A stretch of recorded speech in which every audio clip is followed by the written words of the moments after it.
Welcome to In Depth with Academia. I'm Richard Price, founder and CEO of Academia.edu, and I'm back again with another deep dive into academic research that just might offer you something to chew on, intellectually, emotionally, or even just conversationally. As usual, I want to remind you up top that I'm presenting today's paper neutrally.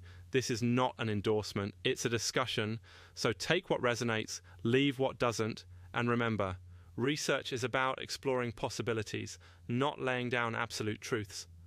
All right, today I've picked a paper called An Analytical Interpretation of Depression Within the Framework of Indian Literature by Angiras Aditya and Shrikant Angiras.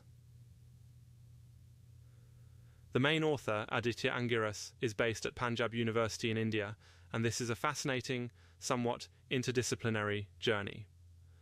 At its heart, the paper asks a big, timeless question: how do ancient Indian texts, specifically the Srimad Bhagavad Gita and the Durga Saptashati, describe and interpret depression?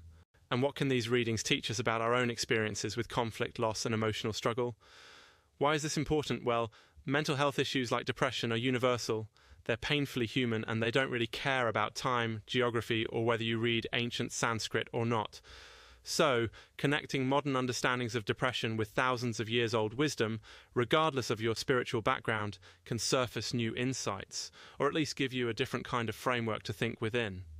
And, I have to say, as much as we tend to see psychology as a modern clinical thing, the fact that these ancient stories deal so deeply with mood and conflict is actually kind of amazing, right?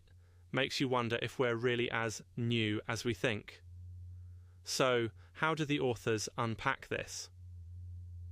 The paper does a comparative analysis, mostly focusing on three main characters: Arjuna from the Bhagavad Gita, King Suratha, and Samadhi the Merchant, both from the Durga Saptashati. These aren't just heroes, they're actually kind of regular folks wrestling with some extremely heavy stuff. Arjuna famously breaks down on the battlefield, paralyzed by the prospect of fighting his own family.